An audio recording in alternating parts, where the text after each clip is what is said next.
먼저 신당역에서 발생한 참혹한 사건으로 희생되신 피해자와 그 유족분들께 깊은 애도의 뜻을 전합니다. 피해자의 희생을 생각하면서 이번에 제정에 가까운 큰 폭의 스토킹 처벌법 개정안을 마련하게 되었습니다. 지금부터 법무부 소관 법률인 스토킹 범죄의 처벌 등에 관한 법률 및 전자장치 부착 등에 관한 법률 개정안에 대해서 말씀드리겠습니다. 슬라이드를 보시면서 볼까요? 차례는 보시는 바와 같고요. 다음을 볼까요? 먼저 추진 배경에 대해서 간단히 설명드리겠어요.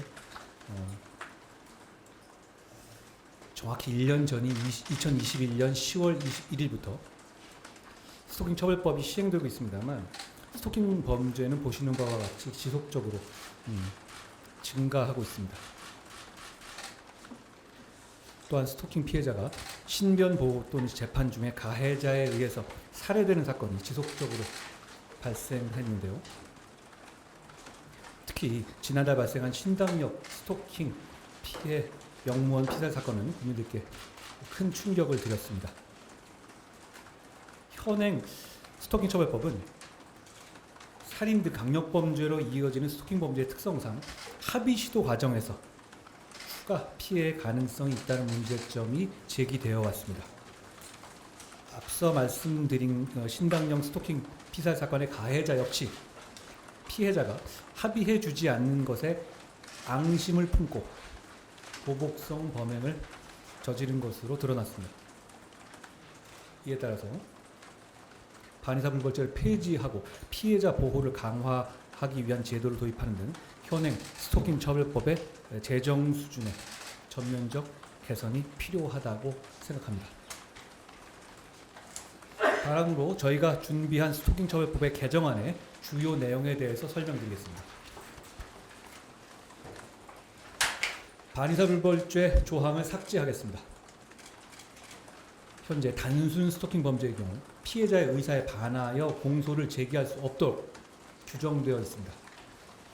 이로 인하여 가해자와 피해자가 서로 아는 사이가 대부분인 스토킹 범죄의 특성상 피해자가 처벌 의사를 유지하기 어려워서 수사기관이 초기에 개입해서 피해자를 보호하는 데 장애가 발생하고 합의를 시도하는 과정에서 가해자가 피해자에게 2차 스토킹 범죄 그리고 나아가서 보복 범죄를 저지를 가능성이 상존해 왔습니다. 따라서 개정안에서는 단순 스토킹 범죄의 경우에도 피해자의 의사와 무관하게 처벌할 수 있도록 반의사 불벌죄 조항을 삭제하였습니다. 과거의 법무부는 스토킹 처벌법 재개정 논의 시에 반의사 불벌죄의 폐지에 대해서 사실상 반대하는 입장이었습니다. 그러나 1년간의 법 시행 경과 및 사회적 공감대를 반영해서 반의사 불벌죄를 폐지하도록 입장을 바꾼 것입니다. 독일과 일본의 경우에도 스토킹 범죄를 처음에는 이렇게 친고죄나 반의사 불벌죄로 규정했다가 법 시행 과정에서 그 조항을 삭제한 바 있습니다. 다음으로 온라인 스토킹을 스토킹 유형에 추가해서 처벌을 확대하겠습니다. 현행 온라인 스토킹 행위는 피해자 본인에게 도달하는 경우를 요건을 하고 있습니다. 그러니까 본인에게 문자라든가 메시지가 도달하는 경우만 스토킹을 보고 있는 것이죠.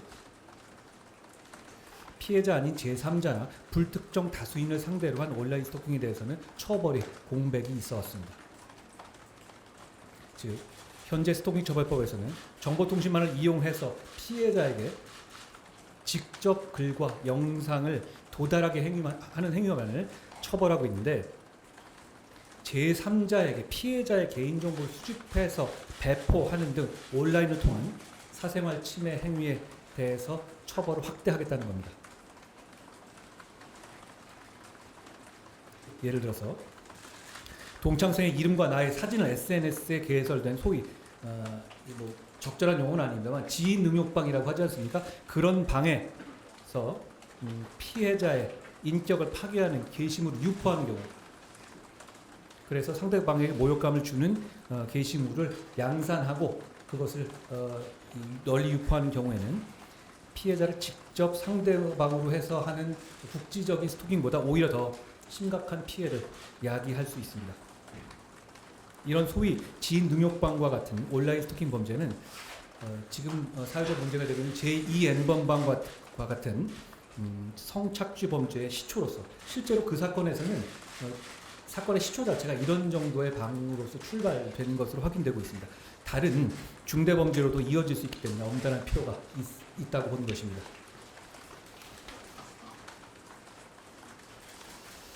실제로 유명 운동선수인 피해자를 사칭한 SNS 계정에 합성한 피해자의 사진을 유포한 행위에 대해서 현행 스토킹 처벌법으로 처벌이 불가능해서 당시 논란이 되었던 사례도 있었습니다. 또한 SNS에서 피해자의 가족을 사칭해서 피해자의 지인들에게 접근해서 피해자의 연락처와 사진을 요청한 사례도 많이 있는데요. 역시 현행 스토킹법상으로는 처벌이 불가능합니다. 이와 같이 온라인 스토킹은 대면 스토킹 행위의 전조이자 20대 여성의 약 80%가 경험했다고 하는 분석이 있을 정도로 이미 심각한 사회 문제로 되어 있습니다. 이에 따라 저희 법무부의 개정안에서는 정당한 이유 없이 불안감과 공포심을 일으키는 일반적인 스토킹 행위 유형 중에 피해자를 괴롭히거나 해악을 끼칠 목적으로 온라인에서 피해자나 가족의 개인정보, 위치정보, 신용정보 및 이를 편집, 합성, 가공한 정보를 제3자에게 제공, 배포, 게시하거나 피해자나 가족을 사칭하는 경우를 스토킹 행위로 추가했습니다. 이 개정을 만들면서 목적 요건을 명시해서 처벌 범위가 불합리하게 넓어지는 것도 막았다는 말씀도 드립니다.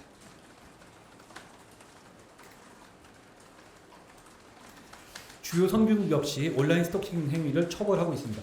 저희가 처음이 아니라는 이야기입니다. 미국의 일리노이주는 온라인으로 피해자를 괴롭히는 내용의 개인정보를 배포한 행위를 1년 이상 3년 이하의 징역으로 처벌하고 있습니다.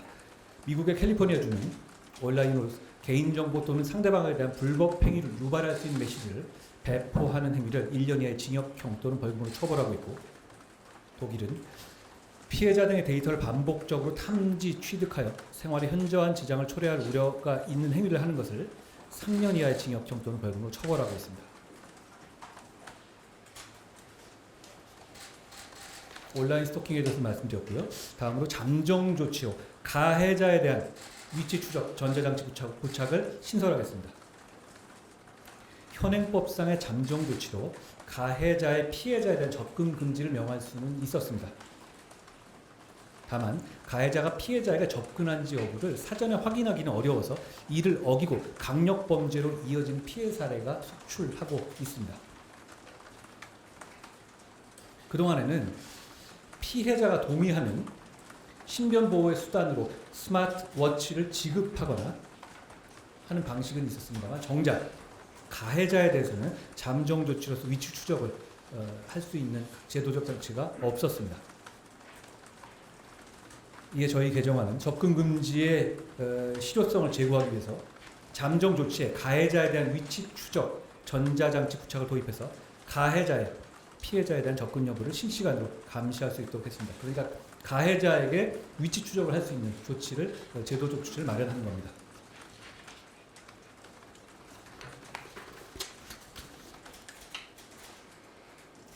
법원이 잠정 조치로 가해자에게 접근 금지와 함께 위치 추적을 결정하면 법무부 산하의 위치 추적 관제센터에서 경찰에게 위치 정보를 전송할 수 있게 되고, 경찰은 가해자의 피해자에 대한 접근 여부를 실시간으로 파악하여 긴급 상황 시 즉시 현장에 출동함으로써 스토킹 범죄 재범을 막을 수 있는 시스템입니다. 다음으로 피해자 보호를 위한 다양한 제도를 도입했습니다.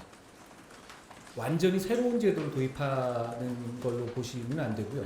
기존에 있었던 이 강력범죄 유형에서 이미 저희가 도입하고 있는 거기 때문에 새로운 부담이 있는 건 아닙니다. 다만 그동안은 스토킹 범죄에 대해서는 이것이 적용되지 않았던 것이죠. 저희는 스토킹 범죄야말로 이런 식의 피해자 보호가 무엇보다 필요한 분야라고 생각합니다. 현재 성폭력, 가정폭력, 아동학대 피해자에 대해서는 신변안전 조치, 피해자 보호명령, 피해자 신원 등의 누설 금지, 피해자의 국선 변호사 제도 등이 규정되어 있습니다. 그 제도를 스토킹 범죄 피해자에 대해서도 도입하겠다는 겁니다. 구체적으로 말씀드릴게요. 피해자에 대한 신변 안전 조치를 도입했습니다. 특정 범죄 신고자법에 따라서 피해자 및 스토킹 행위의 상대방이 보복을 당할 우려가 있다면 특정 시설에서의 보호, 신변 경우, 출석 귀가 시의 동행, 대상자 주거에 대한 주기적 순찰 등 신변 안전 조치가 가능하도록 했습니다. 말씀드린 것처럼 이미 성폭력처벌법과 아동학대처벌법, 가정폭력처벌법에 도입된 제도로서 이를 스토킹 피해자에게까지 확대하겠다는 얘기입니다. 피해자 등의 신원과 사생활 비밀 누설 금지 의무를 신설했습니다. 제가 말씀드릴 때 피해자라고 하는 것과 피해자 등이라고 나눠서 말씀드린 경우가 있잖아요. 피해자 등은 피해자의 가족 등 그런 상황이고 그런 그 피해자가 아니지만 사실상 피해자에 준한 사람들을 말씀드린 겁니다. 보호 조치 및 수사 및 재판에 관여한 공무원은 피해자 등의 신원과 사진 등을 공개하거나 누설하는 것이 금지될 뿐 아니라 누구든지 그러니까 이 공무원에 한정하지 않는다는 말입니다. 피해자 등의 동의를 받지 않고 신원과 사진 등을 신문, 방송, 정보통신망을 이용하여 공개하는 것이 금지됩니다. 이를 위반하는 경우 3년의 징역에 처하게 되는데요. 완전히 새로운 제도는 아니고 이미 성폭력처벌법 등에서 같은 규정을 두고 있습니다. 그러니까 이것이 무슨 알 권리라든가 이런 문제를 논할 단계는 이미 지났다는 이야기입니다. 다음으로 스토킹 범죄 피해자 권익을 보호하기 위해서 국가가 피해자에게 국선 변호사를 선정할 수 있도록 했습니다. 피해자의 변호사는 피해자에 대한 조사 및 피해자에 대한 공판 절차 등에 참여하여 의견 진술이 가능해집니다. 역시 성폭력처벌법, 아동학대처벌법에 이미 있는 제도를 스토킹처벌법에 확대 적용하겠다는 말씀입니다.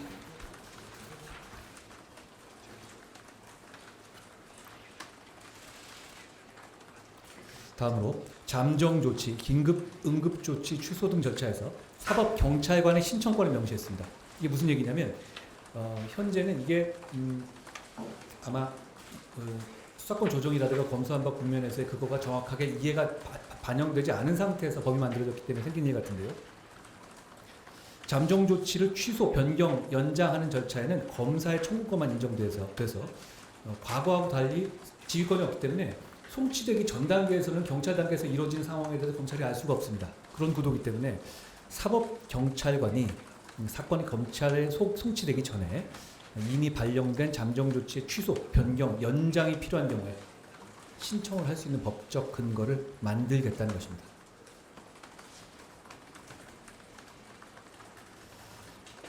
또한 잠정조치와 긴급응급조치, 취소, 변경, 연장 시의 통지 규정을 신설했습니다. 현재 스토킹 행위자에 대한 잠정 조치, 긴급 응급 조치 시에는 통지 규정이 있습니다. 그러니까 언제까지 적금금지 명령이 부과된다는 것을 피해자에게 알려주게 됩니다. 그런데 취소, 변경, 연장 시에는 별도의 통지 규정이 마련되어 있지 않았습니다. 그러다 보니 피해자는 그런 잠정 조치가 계속되고 있구나라고 믿고 있다가 어느 순간 그것이 중단됐다는 것을 모르게 되는 것이죠. 어제 국감에 잠깐 나왔는데 그거는 이제 원래 당초는 알게 됩니다. 왜냐하면 기간까지 명시돼서 본인에게 통지가 되니까 언제까지 된다는 걸 본인이 알고 있는 상황이 되는 것이죠. 그런데 그걸 중간에 변경하는 상황이 생겼을 경우에 피해자에게 통지하는 조항이 없었던 겁니다. 그거를 만들겠다는 겁니다. 역시 스토킹 행위자에도 내용 및 불복 방법을 고지하도록 해서 방어권 보장에도 차질이 없도록 했습니다. 마지막으로 잠정조치 위반에는 현장 대응력 강화를 위해서 잠정조치 불이행죄의 법정형을 상향했습니다.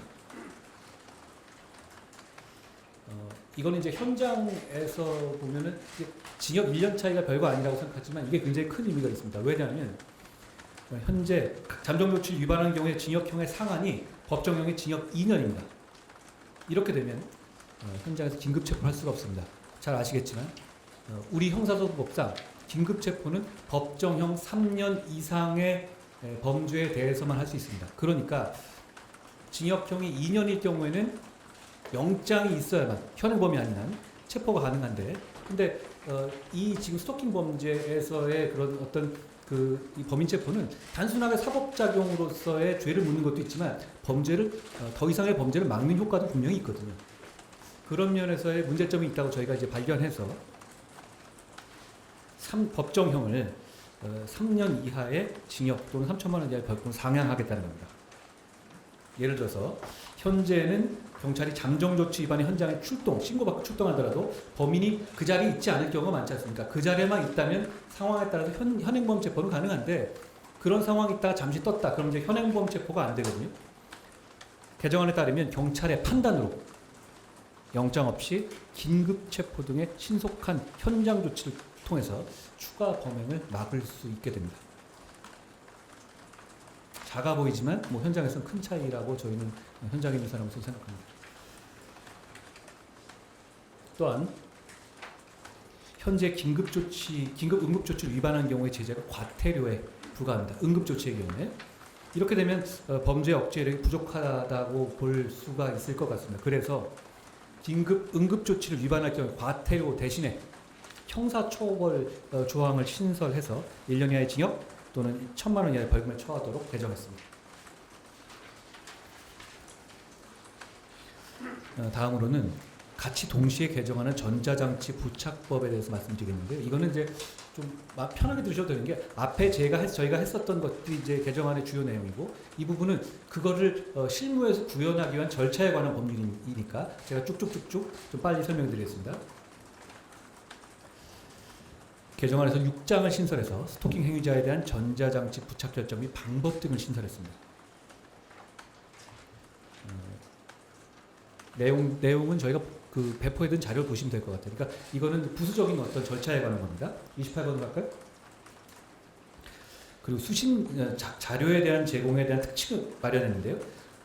위치 추적 관제센터의 장이 스토킹 행위자의 전자장치로부터 수신한 위치 정보. 그러니까 이건 아까 말씀드린 것처럼 저희가 스토킹 행위자에 대해서 위치 추적을 할 수 있는 제도를 만들었다고 했지 않습니까? 그거를 현장에서 어떻게 구현할 것인가에 대한 법 규정을 만든 거예요. 이렇게 수신한 위치 정보 등을 관할 경찰 관사의 장에게 즉시 제공할 수 있게 하고, 잠정조치 위반 시 경찰의 경보가 발생하게 하고 즉시 경찰이 출동하여 피해자 보호 등의 조치를 취할 수 있도록 하는 규정입니다. 결국 위치 추적 관제센터는 대상자의 위치 정보를 수집해서 시스템상 자동으로 송신하도록 함으로써 경찰이 실시간으로 정보를 확인하고 즉시 조치를 취할 수 있게 되는 구조입니다. 앞으로 계획을 말씀드리겠습니다. 법무부는 입법 예고 기간 중에서 각계 의견을 폭넓게 청취하고 주신 의견을 경청할 겁니다. 좋은 의견을 계속 주시면 저희가 반영해서 좀 더 좋은 법을 완성할 수 있도록 하겠습니다. 이후 11월 중에 개정안을 국회에 제출해서 연내에 국회 통과가 될 수 있도록 국회에 성실하게 설명할 계획입니다. 법무부는 이번 스토킹 처벌법 개정안을 통해서 스토킹이 중대한 범죄라는 사회적 합의를 법에 반영하고 스토킹 피해자가 국가로부터 안전한 삶을 보장받을 수 있는 방안을 마련하는 데 최선을 다하겠습니다. 국민 여러분들께서도 많은 관심과 조언을 해주시면 좋겠습니다. 끝으로 신당역 스토킹 사건을 비롯해서 스토킹 범죄로 희생되신 피해자들과 유가족들께 다시 한번 위로의 말씀을 전합니다. 저희는 그분들을 생각하면서 이 법안을 만들었습니다. 감사합니다.